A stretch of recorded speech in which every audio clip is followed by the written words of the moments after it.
Bonjour, nous allons vous parler du coffre-fort numérique. Donc bienvenue sur cette petite présentation du groupe Afigec, un groupe d'expertise comptable et de commissariat au compte et d'audit entre Paris, la Normandie et Lyon. Je suis avec Dominique Perrier, expert comptable et commissaire au compte, et moi je suis Florent Burtin, expert comptable et commissaire au compte.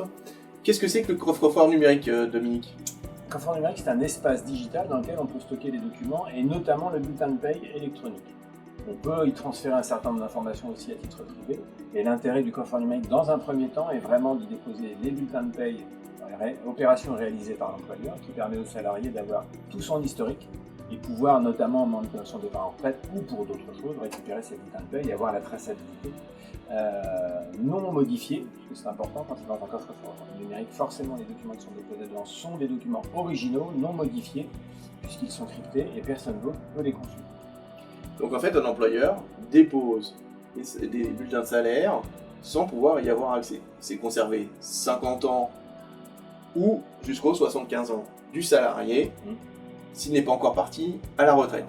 Et on rappelle que de toute façon, les bulletins de salaire ne sont pas conservés quand le salarié est plus dans l'entreprise plus de 5 ans. Et de toute façon, l'utilisation d'un coffre-fort numérique permet d'aller vers cette bienveillance vers le salarié, où l'ensemble des documents sont à sa disposition, et au lieu d'être en papier avec le risque de les perdre, dans un coffre-fort électronique qui sécurise l'information et qui permet à l'entreprise finalement aussi d'avoir cette marque employeur, cette volonté de pouvoir diffuser cette digitalisation des grands groupes vers les petits groupes, et donc parce que c'est particulièrement intéressant pour les petites entreprises aussi.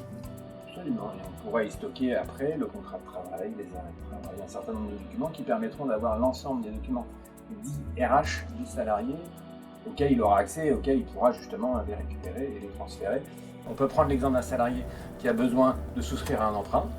La meilleure solution, c'est d'avoir le coffre-fort numérique et de son coffre-fort numérique de transférer directement sur la plateforme de la banque les documents, donc le bulletin de paye qu'il a, éventuellement l'attestation de l'employeur s'il en a une et si la banque le demande, mais ça se fait en automatique. Il n'y a plus d'impression, il n'y a plus de papier, et pour la banque, c'est directement lisible et elle est certaine du document qu'elle reçoit. Donc on est vraiment sur un système sécure qui permet justement d'avoir un certain nombre de documents dans ce coffre-fort pour chaque salarié au sein de l'entreprise. Donc gain de temps, plus d'impression. Un salarié peut aussi refuser malgré tout le coffre-fort numérique, mais les solutions qu'on a mis sur le terrain permettent d'envoyer le bulletin en papier si jamais le salarié refuserait l'envoi du bulletin en numérique en fonction de la loi El Khomri. Et bien sûr, un gain d'argent, puisque on va plus imprimer, on va plus envoyer, ça va nous permettre de la sécurité du transfert d'informations, une organisation en un clic pour l'entreprise, vraiment un déploiement facile du bulletin de salaire. Le ticket restaurant peut être inclus dedans puisqu'en il va être dématérialisé intégralement. 2-3 petites questions, est-ce que c'est difficile à mettre en place ? Non, et on peut vous accompagner, mais la mise en place d'un coffre-fort numérique, c'est comme une application sur un smartphone. Vous téléchargez le produit, il faut juste l'adresse mail personnelle du salarié, login, mot de passe, l'espace est ouvert et lui est propre, et ensuite l'employeur, lui, grâce à l'adresse mail, transmettra directement le bulletin de paye, mois après mois, de tous ses salariés. La propriété du coffre-fort, c'est celle du salarié, pas de l'employeur. L'employeur n'a surtout pas accès au coffre de ses salariés. Voilà, donc on a fait le tour rapidement du coffre-fort numérique, en 3 minutes, en espérant avoir répondu aux principales questions du coffre-fort numérique. N'hésitez pas à revenir vers nous si vous en avez besoin. Nous avons des équipes dédiées pour aider à la digitalisation des entreprises TPE, PME.